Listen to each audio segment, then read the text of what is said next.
This is insane because expats are no longer safe as they're traveling abroad. In fact, I want you to listen to this because visas alone will not protect you.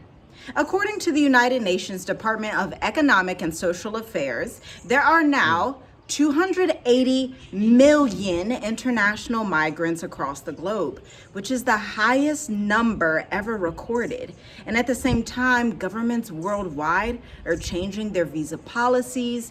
Trump just recalled 75 ambassadors across the world in Africa and Asia. We know that relations between the US, Niger, Mali, and Burkina Faso are at a dissolution. It's not growing anymore. Like, people don't necessarily want Americans in their country unless it's an economy like a Qatar, like a Seychelles, like a Kenya that are ready to bring expats into their country. Yeah, think about that, guys. That's 280 million. 280 million. That's a big number right there. Yeah. So this kind of reminds me of, what's going on in Spain, or what just happened in Spain. If you don't know, a lot of people got residencies, illegal immigrants, right? So this is why we always say you have to be in the right position at the right time.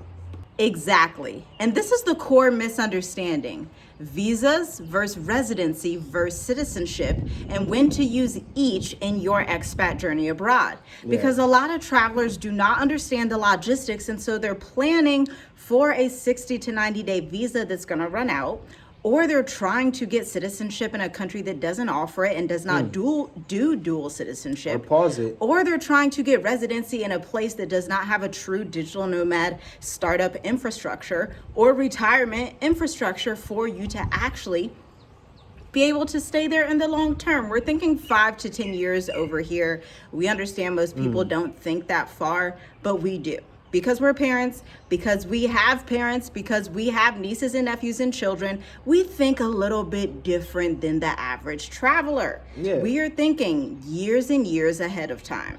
As you should, guys. This is why we are coming on here to let you guys know, like, stuff is changing. Stuff is changing. You got to be in the right position. As we were just saying, like, it's starting to get to a point where, of course,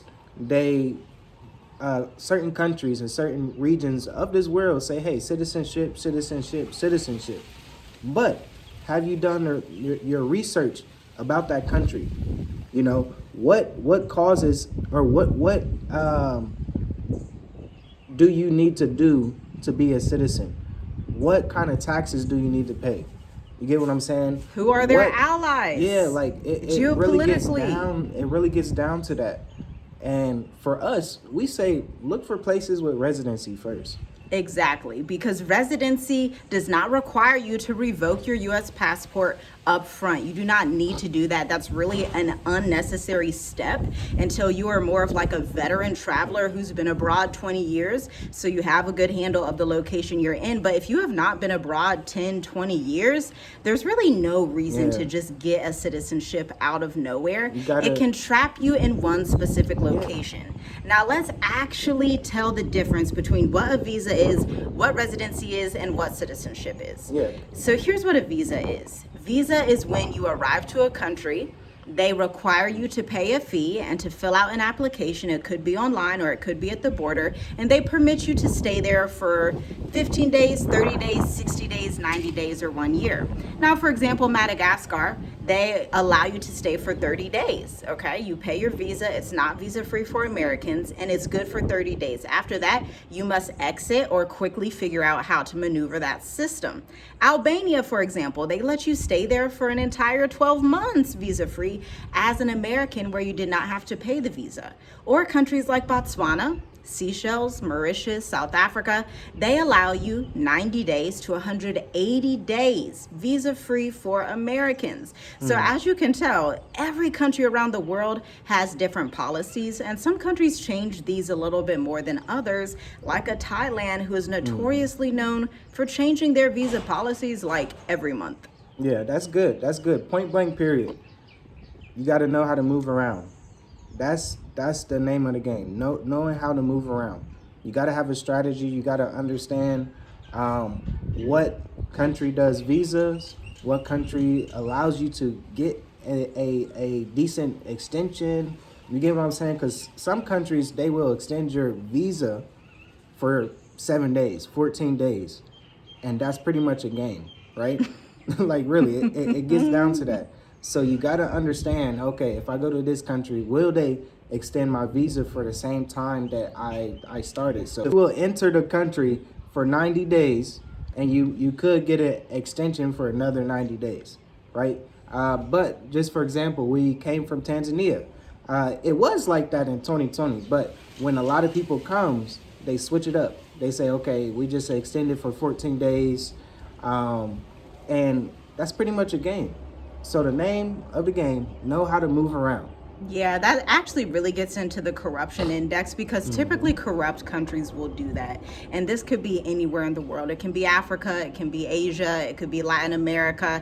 If they are a corrupt society, then that's where you see like the switch and flip, the bait and switch, whatever they like to do when they see Americans coming, when they see Westerners coming, they get that greed in their eyes and they start to switch things up on you. You want to go somewhere that does not function like that. And this is something that changes every couple of years because with new presidents in power, you see the rise of new types of policies and new global policy. We can even see that in America with President Donald Trump, because remember when Biden was in office, everybody didn't hate America the way they do today, but now people are really looking at the United States of America, Europeans, Asians, Africans, South Americans, everybody, even Canadians, they're looking like, what the heck is going on? Which brings us to residencies, which is our favorite. We prefer a country that's going to give you a smooth layout to get residence from your visa, because like you were saying, they may renege on that deal. So you also have to make sure to research if you can stay in that country on a tourist visa and then convert it to a digital nomad visa like a Spain, like a Seychelles, like a Mauritius. Is it possible in that country? Because there are countries that will actually say, no, I want you to be out of the country and to submit your application back in Washington, D.C. South Africa is notoriously like that, where they'll give you visa free for 90 to 180 days, but you can't switch the visa technically in that country. These are things that you have to consider as part of your move. And if you know it up front, then you can plan better for the future. Yeah. And especially if they have an online portal, it just works 10 times better. If they are a little bit more innovative and savvy tech-wise, then you can go ahead and upload your applications, get everything moving through the system, because you do not want to stand in immigration 3 days in a row for 8 hours a day. That is a waste of your total life, okay? Yes, guys. That is so good. Look, this is why we have the mature adult intensive. You know, look, sorry to say, guys, we are starting today, Sunday, February 8th, 2 p.m. EST. We have one more spot. So about time you see this video. I'm not sure if the link will be working, but if you are a serious person that really need this information that we really break down and really go deep into, have a deep dive conversation with other expats, right? Other people that has like-minded travel experience, this is for you. So email us at journeywithus4you@gmail.com, because, you know, it's really time for it. Yeah, for sure, because I don't know when we're going to do it again, because look, your girl's 7 months pregnant and that's just what it is. But anyway, let's talk about citizenship, because you brought up some good points. Because when we were first like new expats in 2019, 2020, it's like, oh yeah, Ghana would be fantastic because you can get citizenship and just be a citizen there. But guess what? President Donald Trump may be putting into effect, thanks to the Ohio Republican nominee governor, they are looking at stopping U.S. citizens from being dual citizens at all, period, meaning you would have to revoke either one. Some of you are in countries or have residence in countries that you absolutely love, but they do not even allow dual citizens. And so this is where residency residency, temporary or permanent residency kick in. Now, again, it's different for every single country across the world. Let's make that clear. Some countries allow a temporary residence permit that you convert into a permanent permit, and then some give you just a residency that you can renew based on the status of your business or the status of if you are still a retiree, which typically if you're a retiree, you're going to continue being a retiree for the rest of your life, okay? But that's the essence of residency versus citizenship. Now, something else that we learned about citizenship, you had better pick the right country.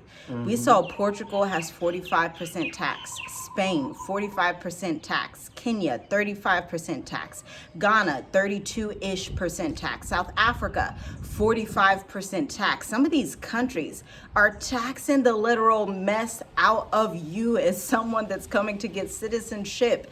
And so you may not want to hold their passport because you probably don't pay 50% tax in America. You probably at about 24%, maybe you're up to like 30%, but you're not, let's be honest, you're probably not paying 45 to 50% tax because again, this happens in Europe and all across the world. It's not just something in Africa. Corruption and bribery are real things. Bureaucratic processes that just hold you up and slow you down and make you spend your money, your time, your energy, your resources. Oh, it will literally make your move a disaster. Yeah, that's good because that's something that people don't like really consider. And when we say tax, this is a big thing here in Africa, right? Taxes. And you don't have to make that much. You know, for Right. us coming from America, Yeah. if we make $2,000 a month, that's very low for us. But here in Africa, if you make over $800 to $1,200, You're at the top tax you're bracket. at the top tax bracket. So those things like that really matters. And if you're not doing your research on the country that you choose, I'm telling you, you're gonna be paying those taxes, and they're gonna come. Yeah. Like that's not a joke. Yeah. They They're will gonna come to your door. because you have the resources to do so. Think about it. Period. No, that was so good. Like, can we just pause on that? Like, we need a shirt, okay, on this channel that lets you know, do not pay super exceedingly high tax because, again, I want to make this clear what he just said. You're thinking, okay, I only make 4K a month in the US. I only make 5K, 6K a month in the US. You're at the top tax bracket in countries in Africa, which means you get the top tax hit. 45%, unless you're going somewhere like a Seychelles or Mauritius, where they're giving you flat 15% corporate tax no matter how much you make, which is very attractive. Somewhere like a Dubai that's zero tax, somewhere like a Malta that's zero tax in Europe. Come on now, you don't want to be on the wrong side of that, especially if you have children, you have parents, you have nieces, you have nephews, or you just are of the mindset that you should not give half your money away in taxes. Because again, you're still going to have to pay your American taxes. You want to keep these things in mind. Now, we are not finance or tax advisors, but we are people who have lived abroad for 6 years and intimately look at the logistics behind any country that we settle in and go to, not just for ourselves, but for our children as well. Yeah, that's good. And I do want to touch on something with residency, right? Because this is what we kind of went through also. They want us to open a bank account. So when countries want you to open a bank account in that country, you're going to pay taxes, right? So that's why it is important to get this information. I'm telling you guys, this is why we do the things that we do. We give the information to you guys, the banking that you need to open up before you even leave, right? Because if you open a bank account in the country, you're going to pay taxes. But if you have an international bank account and know how to move around, like I keep saying, you have to learn how to move around. That includes your resources, that includes your finances, right? You have to know how to move around so you can avoid these things, because you know it sounds great. Yeah, I'm gonna open a bank account here. I'm gonna open a bank account just here. for fun, right? And once you start to do that, it's gonna catch up to you with these taxes. Right. So look, I'm telling you guys, we don't be saying no mature adult intentions for nothing. Yeah, it depends on the jurisdiction you're in. You know, Hong Kong As an entrepreneur, you can open a bank account and it be zero. It be tax-free if you're making money outside of China, okay? But these are some of the things you need to know, because other countries, it's not like that, and they want you to open the account so that you can pay taxes on the money that's going into that account. Now, this is the illusion of safety abroad. For years, moving abroad felt like the solution. Lower costs, different politics, more freedom, and that logic worked when systems were fragmented. But today, immigration talks are directly tied to banking.